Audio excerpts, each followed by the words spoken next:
नमस्कार दोस्तों, मैं अरविंद कुमार टीसी न्यूज़ से आप लोगों का बहुत बहुत स्वागत है। सबसे पहले हम जिस लोकसभा क्षेत्र में खड़े हुए हैं इसे हम मोरिश नगर थाना बोलते हैं। वहाँ पे हम भैया से जानते हैं कि मोदी को लेके या इंडिया गठबंधन को लेके उनकी क्या राय है 2000 लोकसभा इलेक्शन को लेके। बहुत बहुत धन्यवाद सर आपका टीसी न्यूज़ पर। सबसे पहले तो मैं आपका नाम जानना चाहूँगा सर। मेरा नाम हितेश कुमार है जी, तो आप प्रॉपर दिल्ली से हैं सर? प्रॉपर दिल्ली से हैं। सर अभी लोकसभा इलेक्शन का टाइम चल रहा है, 2024 में आप किसको देखना चाहते हैं? एज़ यूजुअल मोदी के आगे कोई नहीं है। सर कारण किस लिए देखना चाहते हैं? उसकी नीतियाँ, मोदी जी की नीतियाँ जो हमें प्राउड फील करा रहे हैं। तो ऐसा क्या किया है सर आपके लिए जो आप मोदी जी ही बोल रहे हैं? इंडिया गठबंधन में ऐसा कोई नेता नहीं है क्या?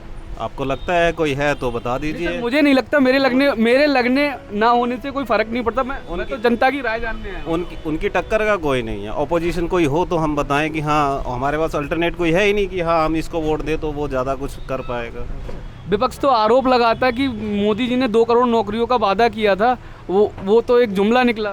तो 2 करोड़ नौकरियाँ वो तो कह रहे हैं कि भैया सेल्फ डिपेंडेंट बनो, वो तो दे रहे हैं मुद्रा लोन, ये वो उन्होंने सारी योजनाएं चालू की हैं। स्ट्रीट वेंडर्स के लिए पैसे दिए हैं कि भाई लोन लो और वो करो, अपना सेल्फ डिपेंडेंट बना रहे हैं। आत्मनिर्भर भारत। आत्मनिर्भर भारत, अच्छा। और जो अभी आपने देखा होगा कि कांग्रेस ने अभी अपने मैनिफेस्टो में बोला अपने घोषणा पत्र में कि हम 30 लाख लोगों को रोजगार देंगे। कहाँ तक लगता है कि वो चुनावी वादा है या झूठ है, क्या है, आपको क्या लगता है? दे भी दे, उसका क्या फ़र्क, पहले क्यों नहीं दिया? ये सारी नौकरियां जो ख़त्म हुई किसके टाइम पे हुई? किसके टाइम पे ख़त्म हुई नौकरियां? किसकी पॉलिसीज़ थी कि ये बंद करो और ये करो? इतना ही अगर था तो पहले बंद क्यों की? अच्छा जी, तो आपको क्या फ़ायदा हुआ है मोदी जी के आने से? फ़ायदा कांग्रेस आ जाएगी, मुझे क्या फ़ायदा होगा? हमने तो कमा के खाना है, कमा के खा रहे हैं। तो जनता पूछ रही है रोजगार को लेके। रोज़गार अब हम तो हो गई हमारी उम्र, हमने तो जैसे चलना था चल रही है, सरवाइव कर रहे हैं अपने आप को। आने वाली पीढ़ी आपके बच्चे हैं, मतलब सबके बच्चे हैं आजकल, उनके भविष्य के बारे में उनके भविष्य के बारे में बनो सेल्फ डिपेंडेंट। आज की डेट में जितनी नौकरियां हैं किसी की हमारे टाइम पे तो नहीं थी। जब हम नौकरी लायक हुए हमारे टाइम पे तो बिल्कुल नहीं थी। विपक्ष तो आरोप लगाता रहता है। लगाने दो, लगाता है तो। अच्छा ठीक है सर, आप प्रॉपर दिल्ली से हैं, मैं एक राय और जानना चाहूँगा आपकी। आपको पता होगा कि केजरीवाल जी की गिरफ्तारी हुई, वो कहाँ तक गिरफ्तारी ठीक है? सम्मन भेजे नहीं गए तो होनी चाहिए। वो आम आदमी है, वो भी कहते हैं मैं आम आदमी हूँ। ठीक है, आम आदमी हो तो आम आदमी की तरह क्यों नहीं अपना ट्रीटमेंट चाहते कि मेरा आम आदमी की तरह ट्रीटमेंट हो? उन्हें वीआईपी ट्रीटमेंट क्यों चाहिए? उन्हें क्यों 5 बार वकील से मिलना है हफ्ते में? उनको 5 बार वकील से मिलना है, क्यों मिलना है? यही तो पूछ रहा हूँ क्यों? अच्छा, हर चीज़ के मतलब बहाने। अच्छा हमारी बड़ी उम्मीदें थी जो उनसे हमें हमारी बड़ी उम्मीदें थी, लेकिन वो सारी उम्मीदों पे फेल हुए हैं। अच्छा जी। अच्छा, मैं आपसे और एक बात, क्या जो उनकी गिरफ्तारी हुई है आपको लगता है वो सही है या गलत है? मामला कोर्ट में है, कोर्ट डिसाइड कर रही है, कोर्ट ने सब कुछ बता दिया। अब उसके अंदर मैं कौन होता हूँ बताने वाला? कोर्ट ने जनता के सामने है, जनता देखे कि भैया क्या है। जब कोर्ट के सामने सारे सबूत, ऐसे थोड़ा किसी पे आरोप लगाओ और भाग जाओ वो ठीक हो जाता है। और विपक्ष तो कह रहा है इसमें राजनीति है। विपक्ष कह रहा है, कहने तो विपक्ष का क्या है? विपक्ष तो कहेगा, प्रूव करो ना। विपक्ष हमें विश्वास दिलवाए ना, हमें तो नहीं है विश्वास। अच्छा ठीक है, तो इस बार जिस हम लोकसभा क्षेत्र में हैं, इस बार क्या लगता है आपको, बीजेपी की सीट आएगी या इंडिया गठबंधन? बिल्कुल आएगी, बीजेपी की आएगी। कंफर्म आप कह रहे हैं कि BJP? बिल्कुल। तो आप बीजेपी की नीतियों से खुश हैं। आप क्या कहेंगे भैया इनके बारे में? इन्होंने मैं कुछ नहीं कर पाऊंगा सर। क्यों?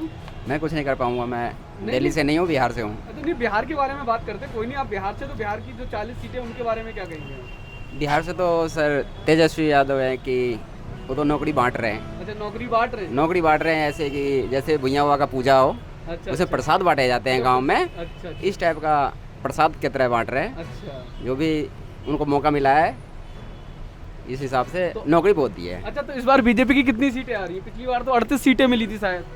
वहाँ से नहीं कह सकता सर, प्रॉपर अभी फ़िलहाल दिल्ली में रह रहा हूँ मैं 2 साल से ऊपर से। वहाँ के बारे में यहाँ दिल्ली का क्या माहौल है? यहाँ का माहौल फ़िलहाल अभी शांत चल रहा है, उस हिसाब से ज़्यादा नहीं है जैसा माहौल होना चाहिए। 7 सीटें वो किसको दिला रहे हो? 7 सीट आम आदमी पार्टी के अंडर में जा रहा है। अच्छा, आम आदमी पार्टी के अंदर जा रहा है। हाँ जी सर। भैया ये तो आम आदमी पार्टी के लिए बोल रहे हैं। तो मैं उनको प्रेशराइज थोड़ा ना कर रहा नहीं हूँ। प्रेशराइज नहीं है, नहीं प्रेशराइज जिसका जो है मन दे वो। नहीं तो सर आप आम आदमी मतलब आम आदमी पार्टी, आपको तो पता होगी सर उनके ऊपर घोटाले के आरोप लगे हुए हैं। उनको काम दिखा रहे हैं सर। अच्छा काम दिखा रहे हैं। अच्छा तो ठीक है, काम दे रहे हैं, आपका कहना ये कि वो काम दे रहे हैं। हाँ, अच्छा केजरीवाल जी का काम दे रहा है। आपको कितने मतलब कितना फायदा हुआ है उनकी नीतियों से? बहुत फ़ायदा हुआ है। अच्छा जो शराब घोटाला हुआ था वो सच में हुआ है या गलत है? शराब घोटाला के बारे में हमें नॉलेज नहीं है इतना, लेकिन ये है सर कि नहीं ये तो पता होगा कि एक के साथ एक फ्री मिली थी। एक के साथ ये तो पीने खाने वाला आदमी बता सकते हैं सर। अच्छा तो आप नहीं पीते? पीने खाने वाले में से है नहीं। लॉकडाउन में सुना था कि बहुत दारू मिलने लगे हैं। जी जी।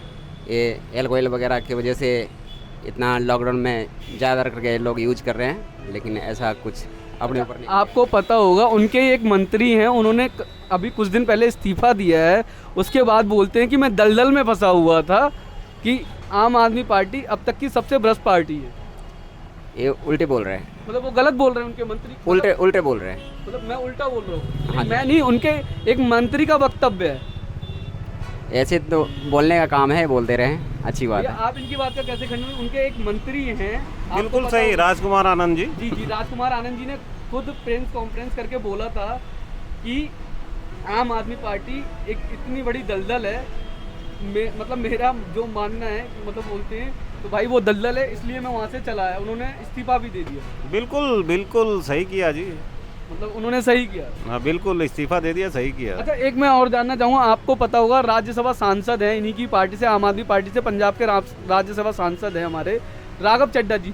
वो आजकल नजर ही नहीं आ रहे कहाँ हैं। वही मैं जनता उनकी तो आंखों में चश्मा चढ़ा हुआ है, ऑपरेशन कराने गए हैं तब से आए नहीं। अच्छा उनका अभी हनीमून पीरियड चल रहा है, नई नई शादी हुई है। अच्छा हनीमून पीरियड चल रहा है, ठीक है। तो उनको आना चाहिए नहीं आना चाहिए? कहते हैं दुख की घड़ी में हर कोई साथ होता है। उन्हें पता है ना कि मैं आऊंगा तो मैं भी लपेटे में आऊंगा, कुछ ना कुछ उन्होंने भी किया हुआ है, इसलिए चुपचाप बैठे हैं। अच्छा क्या लगता है आपको सूत्र, कुछ सूत्र बता रहे हैं कि वो बीजेपी में जाने वाले हैं? मेरे को ऐसी खबर नहीं है, जाने वाले हैं तो कह नहीं सकते। अच्छा जी। अच्छा आपको क्या लगता है सर, जो इन्होंने बात बोली, क्या आपको लगता है राघव चड्ढा जी बीजेपी में जा सकते हैं? सर हमें जो भी आदमी पावर में होते हैं उनसे हमें बहुत डर लगता है। हमें आपसे भी डर लगता है, आपके हाथ में जो। अरे नहीं सर, हमसे डरने की जरूरत नहीं है सर, हम तो जनता की आवाज़ दिखाते हैं सर, हमारा काम जनता की आवाज़ दिखाना है। आप वैसे भी सत्ता में हैं, इसलिए आपसे हमें डर लगता है। नहीं अरे सर मैं सत्ता में कहूँ, मैं तो जनता की आवाज़। डरना पड़ेगा। अरे नहीं सर, हम तो जनता की आवाज़ है सर। नहीं तो अच्छी बात है कि जनता का नहीं, आवाज़ हमारा उठाना काम चाहिए। तो सच्चाई दिखाना है, लोगों तक सच्चाई पहुँचे, लोग सच्चाई देखें, फिर वो अपना मन मतलब जो भी चुने अपना भविष्य देख के चुने, अच्छी सरकार चुने। काम अच्छा हो बुरा हो करना चाहिए, ताकि एक विपक्ष को भी दिखाई दे सरकार में होते हुए में भी अच्छा कर रहे हो गलत कर रहे हो, लाइट में आने चाहिए। अच्छा इसी से। हाँ जी हाँ जी। तो इस बार आप मतलब मैं फिर दोबारा से एक ही क्वेश्चन दोबारा से पूछता हूँ, इस बार आम आदमी मतलब इंडिया गठबंधन को कितनी सीटें दे रहे हैं आप दिल्ली में? सर इसके बारे में नॉलेज नहीं है नहीं हमें। वैसे आप अपनी राय तो दे ही सकते हैं। आपको ज़्यादा आनी चाहिए। ज़्यादा से ज़्यादा कितनी सर? एक फिगर तो होगा ना, फिगर तो मन में होगा ही आपके। नहीं सर इसके बारे में मुझे नॉलेज नहीं है। अच्छा नॉलेज नहीं है, तो आप किसको वोट दे रहे हैं सर? मैं आम आदमी पार्टी को दे रहा हूँ। आम आदमी पार्टी। तो सर क्या कहना चाहेंगे सर, तो आम आदमी आपके साथ के ही हैं और ये आम आदमी पार्टी की तरफ से झुकाव है इनका, इस बारे में क्या कहें? तो मैं किसी को मैं कोई किसी पार्टी का वर्कर नहीं हूँ, मैं अपना ओपिनियन दे रहा हूँ, इनका अपना ओपिनियन है, ये अपना वोट जिसको देना है दे। मैं किसी को प्रेशराइज नहीं कर रहा, मैं किसी को इन्फ्लुएंस नहीं कर सकता। मेरा जो अपना विचार है, ये मतदान अपना है, अपना जिसको जो ठीक लगता है वो करे। अच्छा सर अभी विपक्ष ने एक आरोप लगाया था बीजेपी के, बीजेपी तो बहुत बोलती है परिवारवाद, लेकिन बीजेपी में भी तो परिवारवाद है। परिवारवाद है तो ऊपर के लेवल की देखी जाती है ना, मेन चीज तो। आप कह रहे हैं ऊपर के लेवल मतलब छोटे लेवल पे कोई छोटे लेवल पे परिवारवाद इतना मैटर नहीं करता। तो मतलब बीजेपी में परिवारवाद नहीं है, इस बात को खंडन करते हैं? परिवारवाद है लेकिन इतने ऊपर के लेवल पे जो इतने साल से जमे हुए हैं वो नहीं है कोई। अच्छा जो कांग्रेस ने वादा किया 30 लाख नौकरी, इसका कुछ फर्क पड़ेगा? जनता को विश्वास नहीं है। तो जनता को विश्वास नहीं है इनके ऊपर। बहुत बहुत धन्यवाद सर आपका। तो अच्छा, एक लास्ट क्वेश्चन और है मेरा आपसे बात करके मुझे काफ़ी अच्छा लग रहा है। तो जैसे इस बार बीजेपी बोल रही है कि 400 पार, तो सच में होगा ये 400 पार या नहीं? एक लास्ट क्वेश्चन है आपसे। मोदी जी हैं तो मुमकिन है, उन्होंने कब अच्छा, आज मोदी जी है तो इतना- मुमकिन है। उन्होंने जो टारगेट रखा होता है ठीक है, वो 400 के पार नहीं जाएंगे तो आसपास तो विपक्ष इससे ही खुश हो जाएगा। वो 400 बोला था, 398 आई है। विपक्ष तो कह रहा है अगर इस बार 400 पार आती है वो तो इसमें- नहीं, सुनिए तो सर, इसी मैंने चीज़ में मोदी को झूठा बना देंगे कि वो 398 आई है, देखो 400 कह रहे थे, 400 अरे नहीं, बात वो नहीं है। मैं इस बार आपसे विपक्ष कह रहा है इस बार 400 पार अगर आ जाएगी तो संविधान खतरे में आ जाएगा। संविधान तो वो उनके लिए तो संविधान सदा से ही खतरे में है। जब से उनकी सरकार गई है तब से संविधान खतरे में है।